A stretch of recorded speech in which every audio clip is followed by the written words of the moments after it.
څنګه چې تاسو ته پته ده چې بلې ورځ یو ډېره افسوسناک واقعه شوې ده.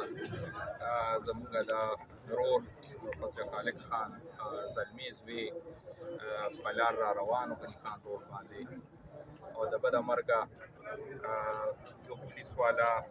سره چیړ وشو او هغه خپل حد نه تجاوز وکړو او ډزې پرې وکړې. هغې په نتیجه کې زموږ دغه بچی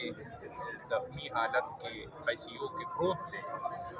لاول خو به د خدای نه دعا وکړو چې یا الله ته یې روغ جوړ خپل مور پلار لا کور ته راولي. او موږ په حیثیت دلته ما سره د عوامي نیشنل پارټۍ د تحصیل صدر او سینیئر نایب صدر زموږ فاروق خان، زموږ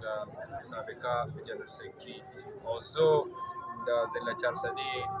د ان پي د صدر په حیثیت د ډي پي او صاحب نه دا ډیمانډ کړو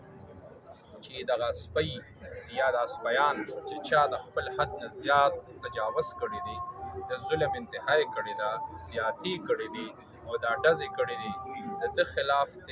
سخت اکشن واخیستلی شي، د ده خلاف د اف آی آر وکړي، د ده خلاف د انکوایري وشي. او دوی ملګري لازمي خبره ده چې دلته کم دا ظلم وشو، هر سړی خفه و، بیا فاروق خان او دلته فضل خالق خان او دوی ملګرو دا دغه وکړو چې موږ د اتوار په ورځ د ډي پي او صاحب د افیس مخې ته احتجاج کوو. نو موږ ورته دا خواست وکړو چې فی الحال لا احتجاج نه کوو، لاول ځو ډي پي او صاحب سره به بیا سبا ملاویږو. ګوهر خان شو، زه شو، نور ملګري شو، صمد باچا شو، چې مونږ ملو شو او مونږ چې دا کم ډیمانډز دي چې دا زمونږ پوره کیږي او د دغې اسپۍ خلاف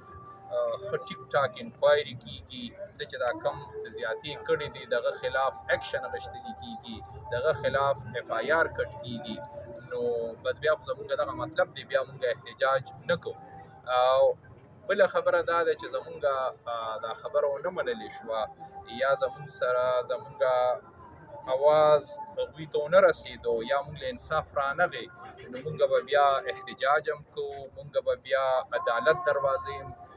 ډبو او چې څه قانوني او څه زمونږ د وس وي نو هغه به موږ هغې له ځو او موږ وایو چې دا واقعه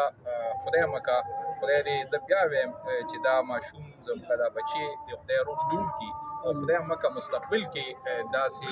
واقعات رانشي. او دا خطرناکه یو سلسله شروع ده. نو لاول خو زما پوره یقین دی چې ډي پي او صاحب ښه پوه سړی دی او هغه به د ظلم ملګرتیا نه کوي، هغه به انصاف کوي، هغه به انشاءالله ظالم خلافي او مظلوم سره به ولاړ. نو دا یو څو خبرې وي چې ما تاسو سره شیر کوم.